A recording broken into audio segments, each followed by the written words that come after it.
Meu querido aluno de BTA, sejam todos muito bem-vindos à nossa quinta aula de nutrição de animais. Hoje abordaremos o tema manejo alimentar e nutricional em monogástrico. Antes de nós aprofundarmos especificamente dos monogástricos, vamos pensar um pouco. Nos animais existem diferentes sistemas digestivos. Nós temos aí os monogástricos, os ruminantes e os fermentativos pós-gástricos. Dentro dos monogástricos, nós temos aí os cães, os gatos, as aves de postura, a ave de corte, temos os suínos, tá? O sistema digestivo dos suínos, por exemplo, como em outros animais monogástricos, é um tubo contínuo que inicia na boca e termina no ânus, incluindo órgãos como esôfago, estômago, intestino delgado, que é composto pelo duodeno, jejunum e ilho, tá? O intestino grosso, que é composto aí pelo seco, o colo e o reto. Este sistema é relativamente pequeno e tem uma capacidade de armazenamento reduzida, mas é adequado para a digestão de rações completas, que são tipicamente as rações fornecidas para esses animais monogástricos, tá? Então vamos falar um pouco aqui das partes do sistema digestivo dos suínos, assim como os demais monogástricos. Temos a boca é onde se inicia aí o processo de digestão, onde o alimento é mastigado, misturado com a saliva que contém enzimas e que iniciam aí a digestão do amido. Temos o esôfago, que é onde o alimento é transportado, tá, para o estômago. O transportador, é o local que transporta o alimento para a boca. O estômago recebe o alimento do esôfago e o mistura com o suco gástrico, que contém ácido clorídrico e enzimas para a digestão das proteínas. O intestino delgado é lá que o alimento digerido parcialmente no estômago é então transferido para o intestino delgado, tá? Onde a digestão é completa, melhor dizendo, e os nutrientes são absorvidos no sangue. E no intestino grosso, a água e eletrólitos são absorvidos e as fezes são formadas, tá? O seco, então, no intestino grosso, o seco é mais desenvolvido, tá? Em suínos do que em animais carnívoros, o que indica aí a importância na fermentação de materiais vegetais. O ânus, como todo mundo já deve inferir, é o local onde as fezes são eliminadas, tá? Então é muito importante se perceber essa diferença, tá? A digestão em suínos é principalmente mecânica e química, igual como ocorre na nossa digestão, na digestão humana, tá? A mastigação na boca é um exemplo aí de digestão mecânica, enquanto que a ação de enzimas na boca, estômago e intestino delgado é o exemplo aí de digestão química. A fermentação, ela também ocorre no intestino grosso, onde aí, especialmente no seco, onde os micro-organismos ajudam, tá, a digerir fibra e outros materiais que não foram digeridos pelas enzimas lá no intestino delgado. Então, é muito importante entender que a saúde do intestino delgado, ou melhor, do intestino como um todo, é crucial para a eficiência produtiva dos suínos, né? Bem como dos outros animais, pois afeta a capacidade de absorção dos nutrientes e a saúde geral dos mesmos. Então, é importante aí se ter saúde no intestino dos animais. porque é ali no intestino que a gente vai aumentar a produção dos animais, de produção em produtividade. E quanto aos ruminantes, nós sabemos que os ruminantes são os bovinos de um modo geral, né? Vaca e touros, né? Nós temos aí também os caprinos, os ovinos, o búfalo, entre outros animais, tá? E é interessante perceber que o sistema digestivo dos ruminantes é altamente especializado e composto por 4 compartimentos estomacais. São eles o rumen, o retículo, o omaso e a abomaso. Este sistema permite que eles digiram especificamente alimentos fibrosos, como capim, feno, por meio da fermentação e ruminação. Isso é muito importante a gente entender, tá? E aí, como que é qual que é a função, a missão desses compartimentos aí estomacais? O rumen é o maior compartimento dos 4, onde ocorre a fermentação inicial do alimento. É lá no rumen que as bactérias, protozoários e fungo atuam, quebrando a celulose e aí produzindo ácidos graxos voláteis, que são a principal fonte de energia para os ruminantes, tá? É muito importante saber disso.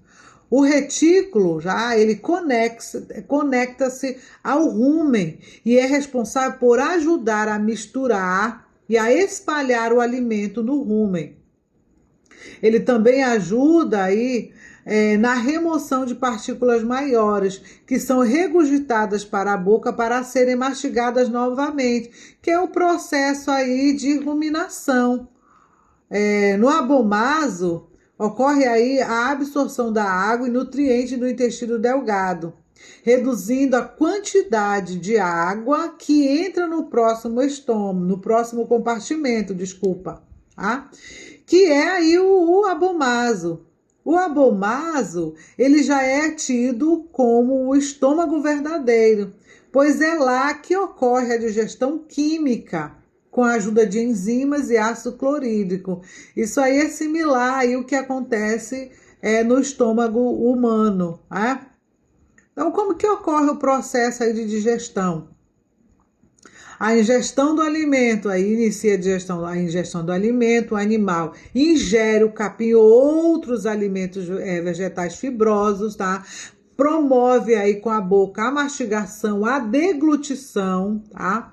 O alimento aí, então, ele é mastigado na boca e engolido, passando pelo esôfago para o rumen, né? E o que acontece depois? A fermentação no rumen e retículo. No rumen e retículo, os micro-organismos fermentam o alimento, quebrando a celulose em ácidos graxos voláteis. Outros gases aí também estão presentes e outros produtos além aí dos ácidos graxos voláteis. A ruminação,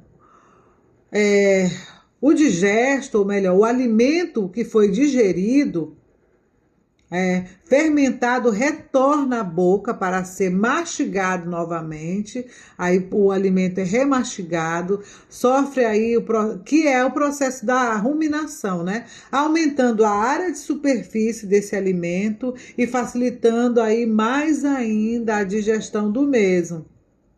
A passagem aí para o omaso e abomaso, por exemplo, o digesto, o alimento ingerido, passa para o abomaso, onde ocorre a absorção de água e nutrientes, e em seguida para o abomaso, onde ocorre aí a digestão química. A absorção, ocorre também uma absorção no intestino delgado, é bom lembrar disso, tá?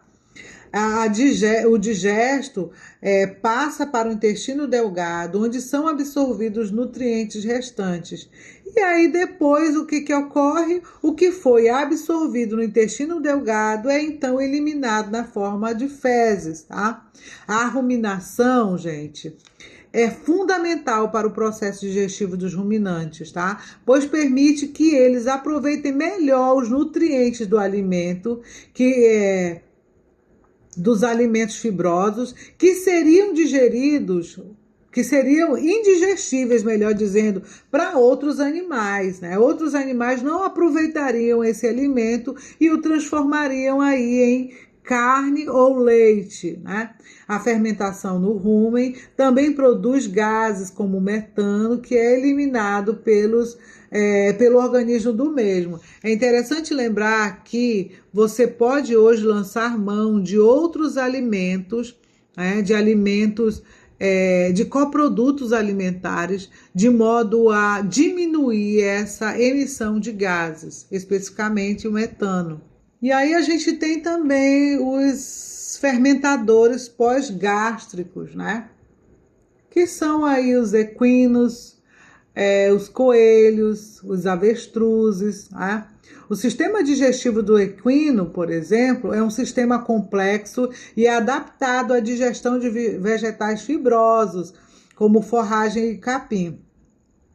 Ele inclui a boca, faringe, esôfago, estômago, intestino delgado e intestino grosso, com destaque aí para o seco, que é o órgão importante, que é um órgão importante na fermentação pós-gástrica, tá? Os principais órgãos aí de digestão do sistema digestivo dos equinos, tá? A boca, né? A faringe, o esôfago, o estômago. Na boca, vamos lá aqui para a gente ser mais específico, na boca é o ponto de partida do sistema digestivo, onde o alimento é mastigado e misturado com saliva. Os lábios móveis e os dentes são importantes para a seleção e trituração do alimento. Isso é muito importante. A faringe, ela conduz o alimento do esôfago para o estômago. O estômago aí, um canal que transporta o alimento da faringe para o estômago, tá? E o estômago, um órgão relativamente pequeno, tá? Ele cabe aí em torno de 7,5 a 15 litros de alimentos, né? Que recebe o alimento, ele recebe o alimento do esôfago e o encaminha para o intestino delgado. O intestino delgado, onde ocorre a maior parte da absorção dos nutrientes, tá? O intestino delgado é dividido em 3 partes, né? Duodeno, jejunum e íleo, tá? Não, só para frisar aqui. O intestino grosso, ele é composto de seco, colo, reto. O seco é o órgão importante, é um órgão importante na fermentação pós-gástrica da digesta. Percebam que lá acontece, onde acontece a ação das bactérias e protozoários que ajudam a digerir a fibra. O colo é o maior órgão do sistema digestivo, ou melhor, do intestino grosso. É onde a água e nutrientes são absorvidos. Existem também as glândulas digestivas, o pâncreas e o fígado. Eles desempenham funções importantes no sistema digestivo, secretando aí enzimas e bile, respectivamente, tá? Vamos aqui a algumas características específicas do sistema digestivo dos equinos, tá? O seco, melhor dizendo, é o órgão único que diferencia os equinos dos ruminantes. Isso é muito interessante, tá, gente? Perceber. Desempenhando aí um papel importante na fermentação pós-gástrica. O estômago dele é pequeno. O estômago dos equinos é relativamente pequeno, o que requer que eles se alimentem em pequenas porções, tá? O intestino grosso já é grande.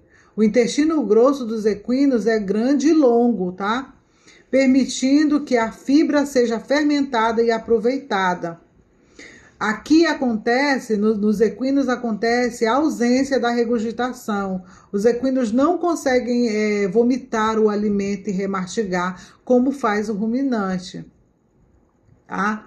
Importância do intestino digestivo dos equinos. Vamos lá. O sistema digestivo dos equinos saudável é essencial para a absorção adequada dos nutrientes e a manutenção da saúde geral do animal. A alimentação, a qualidade da forragem, a saúde dos dentes são fatores importantíssimos que afetam na função digestiva. Então, vamos dar atenção a cada uma das indicações aqui dadas do sistema digestivo desses animais. Então, vamos falar aqui dos monogástricos, mais especificamente dos peixes. Os peixes, eles apresentam requerimentos nutricionais semelhantes aos animais terrestres, para o crescimento, reprodução e outras funções fisiológicas normais. Esses nutrientes, geralmente, eles são absorvidos dos alimentos naturais, disponíveis no ambiente ou em rações comerciais fornecidas no cultivo, tá? Dessa forma, a escolha adequada ou a má formulação da ração provocará redução no desempenho dos animais, conduzindo a maiores custos com a alimentação e diminuindo, consequentemente, o lucro na atividade.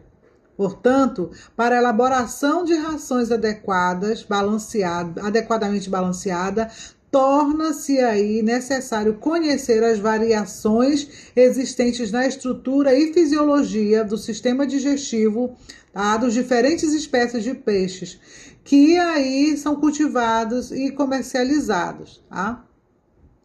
Informações sobre a preferência alimentar de uma determinada espécie são de grande utilidade no estabelecimento dos planos nutricionais e alimentares, incluindo aí o preparo de rações e o manejo da alimentação. Os processos gerais da digestão têm sido analisados em diversos estudos, e as informações disponíveis sugerem que estes processos ocorrem de maneira semelhante, tá, aos demais animais vertebrados.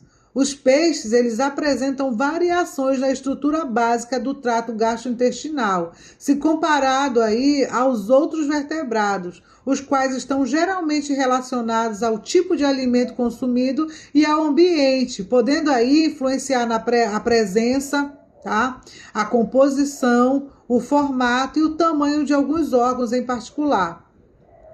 Entretanto, a maioria dos peixes é pouco especializada nos seus hábitos alimentares, sendo aí considerados generalistas, uma condição necessária para ingerir, melhor dizendo, digerir e absorver, tá, os diferentes tipos de alimento.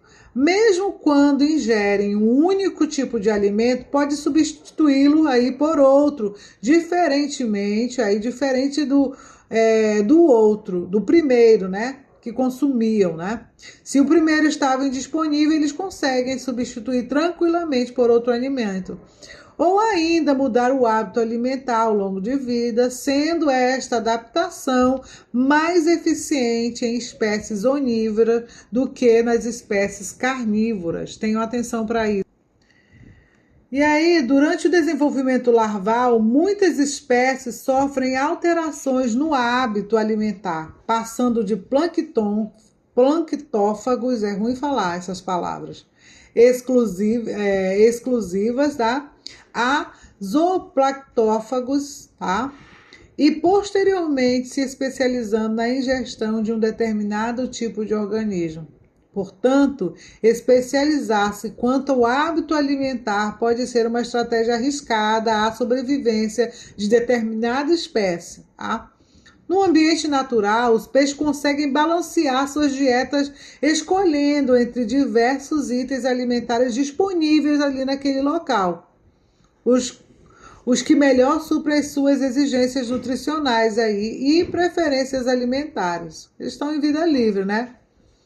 O sucesso da aquicultura está, dentre muitos fatores, associado ao conhecimento das características morfológicas e comportamentais das espécies em criação e em todas as fases do desenvolvimento.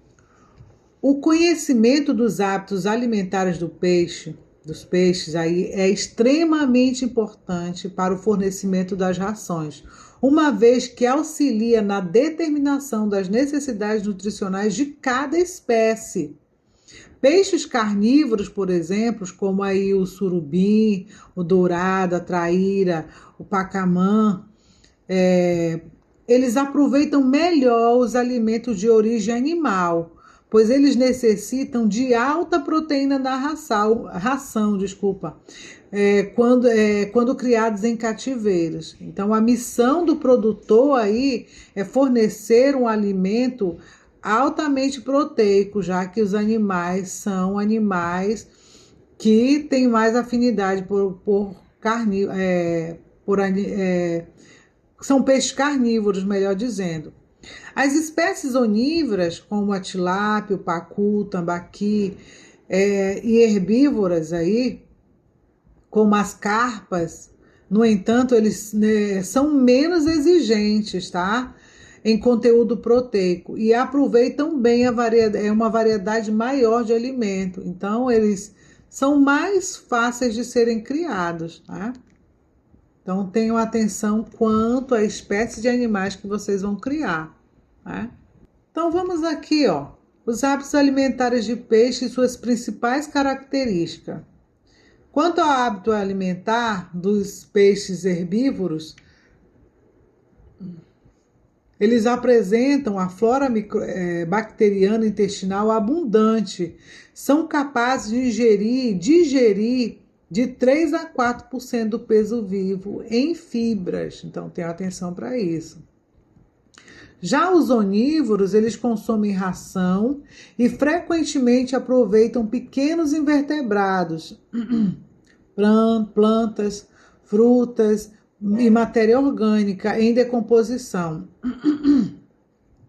sendo aí classificados como planctófagos, tá? Os carnívoros, então, eles consomem preferencialmente alimentos de origem animal, incluindo invertebrados e outros peixes, podendo ser aí treinados para a consumação de ração artificial.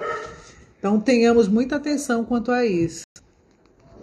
O aparelho digestivo dos peixes é basicamente composto por intestino cefálico, tá? Que compreende a cavidade bucofaringiana, ou seja, a boca e seus anexos, e a faringe. Intestino anterior, que compreende o esôfago e o estômago. Intestino médio, que compreende o intestino propriamente dito. E intestino posterior, que desemboca no ânus, tá? Então, são as partes aí do aparelho digestivo dos peixes. Desse modo, gente, é importante levar em consideração o manejo alimentar. Ele deve levar em consideração aí a constituição anatômica e fisiológica do trato digestivo de cada espécie, seu comportamento em cativeiro, bem como o sistema aí de cultivo que será adotado na propriedade de vocês, sua produtividade natural, quais as condições climáticas necessárias para essa criação. Pesquise aí as condições climáticas da sua região antes de criar, de fazer um tanque para a criação de peixes, tá? E características inerentes ao alimento fornecido aos animais. Então, faça um levantamento, veja o que precisa, né? Quais as espécies são mais adaptadas para a região que você pretende criar. Lembra aí que a alimentação representa 60% a 80% dos custos do sistema produtivo intensivo. Então, o fornecimento adequado em quantidade e qualidade é extremamente importante para o sucesso econômico da criação, tá? A suplementação aí das rações ou subprodutos agrícolas, né, também deve ser bem analisado. Quais as rações que eu vou fornecer? Eu posso utilizar subprodutos agrícolas? Eu posso utilizar, melhor dizendo, subprodutos agroindustriais na alimentação desses animais? Eu vou conseguir baratear o custo? Peixe, normalmente, aí eles comem entre 2 a 5% do seu peso vivo dia. Então, tenham atenção a tudo isso antes de pensar em criar. Toda espécie animal, independente de qual seja, tem-se que pensar no manejo nutricional daqueles animais. Para as aves não é diferente, tá? Então eu tenho que pensar quais são as melhores aves que eu posso criar na minha propriedade. Essas aves estão bem adaptadas ao clima? Se não estão, o que eu devo fazer? Eu preciso ter sistemas ali de instalações que possam promover a aeração, boa temperatura, bom conforto térmico para as aves. Lembram que o desconforto térmico e ambiental para os animais, que também inclui as aves, aí pode fazer com que os animais diminuam a produção, né? Aves estressadas termicamente por altas temperaturas, elas tendem a dissipar calor abrindo mais as suas asas.